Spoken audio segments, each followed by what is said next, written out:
نحمده ونصلي على رسوله الكريم اما بعد فاعوذ بالله من الشیطان الرجیم بسم اللہ الرحمن الرحیم۔ مدینہ سکینہ کا واقعہ ہے، کتابوں میں لکھا ہے ایک بار نبی پاک صلی اللہ علیہ وسلم تشریف فرما تھے۔ ایک صحابی آئے اور آ کر کہتے ہیں اے اللہ کے نبی، میرا ایک اونٹ ہے اور میں اس اونٹ پر سامان لاد کر دوسری جگہ پہنچاتا ہوں، اس کا پورا خیال رکھتا ہوں، کھانے دانے پینے کا، لیکن جب رات ہوتی ہے اور میں سو جاتا ہوں تو اے اللہ کے نبی وہ ایسی غمناک سی آواز نکالتا ہے کہ میری آنکھ کھل جاتی ہے، میری نیند پوری نہیں ہوتی، اگلے روز پھر مجھے کام کرنا ہوتا ہے تو مجھے مشکل پیش آتی ہے، تو میں آپ کی خدمت میں یہ عرض کرنے کے لیے آیا ہوں۔ نبی پاک صلی اللہ علیہ وسلم نے فرمایا کہ ہم نے تو مدعی کی بات تو سن لی، مدعا علیہ کی بات بھی سنیں گے کہ وہ کیا کہتے ہیں۔ چنانچہ فرمایا اونٹ کو بلاؤ۔ اونٹ کو بلایا گیا۔ کتابوں میں لکھا ہے کہ اونٹ بڑے احترام کے ساتھ چلتا ہوا آیا اور نبی پاک صلی اللہ علیہ وسلم کے سامنے التحیات کی حالت میں بیٹھ گیا۔ نبی پاک صلی اللہ علیہ وسلم نے فرمایا کہ تیرا مالک تیرا شکوہ بیان کر رہا ہے کہ وہ تیرے کھانے دانے کا تو پورا خیال رکھتا ہے اور تو اس کو رات بھر سونے نہیں دیتا۔ اونٹ نے جواب دیا اے اللہ کے محبوب، میرے مالک نے سچ کہا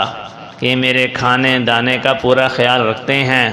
اے اللہ کے محبوب، میں بھی ان کا خیال رکھتا ہوں، یہ جتنا بوجھ لاد دیتے ہیں میں نے کبھی بوجھ لے جانے سے انکار نہیں کیا،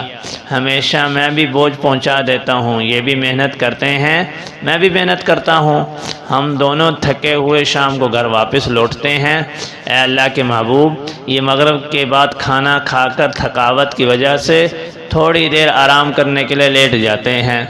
مگر ان پر نیند غالب آ جاتی ہے اور اتنی گہری نیند ہوتی ہے حتیٰ کہ رات گہری ہو جاتی ہے، مجھے ڈر لگتا ہے کہیں ایسا نہ ہو کہ سوئے رہیں اور ان کی عشاء کی نماز قضا ہو جائے،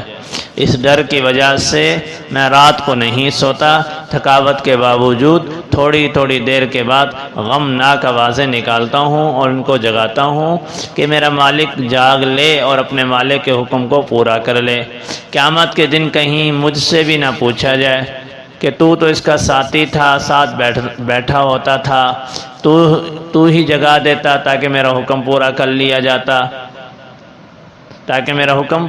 لیا جاتا، میں سارے دن تھکنے کے باوجود رات کو نہیں سوتا، مالک کو جگاتا ہوں کہ تو اپنے مالک کی نافرمانی نہ کر۔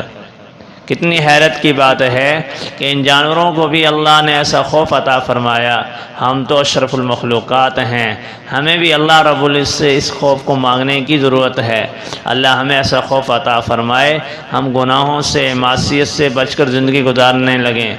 آج اپنے دلوں میں یہ عہد کر لیجئے کہ رب کریم آج تک بھی جو گناہ ہم سے سرزد ہوئے ہم نادم ہیں، ہم شرمندہ ہیں، میرے مولا ہم آج سے سچی توبہ کرتے ہیں اور آج کے بعد دل میں پکا عہد اور ارادہ کرتے ہیں کہ ہم گناہوں سے پاک زندگی گزاریں گے۔ رب کریم ہم گناہوں سے نہیں بچ سکتے، لیکن اگر آپ ہمیں بچا لیں گے تو ہم بچ جائیں گے، تو اللہ تعالیٰ سے دعا کرنا کہ اللہ ہمیں گناہوں والی زندگی سے بچا اور ہمیں ایسی زندگی عطا فرما جو تیری پسندیدہ ہو، نیکی والی اطاعت والی ہمیں زندگی عطا فرما۔ اللہ تعالیٰ مجھے بھی عمل کی توفیق عطا فرمائے، آپ حضرات کو بھی عمل کی توفیق عطا فرمائے۔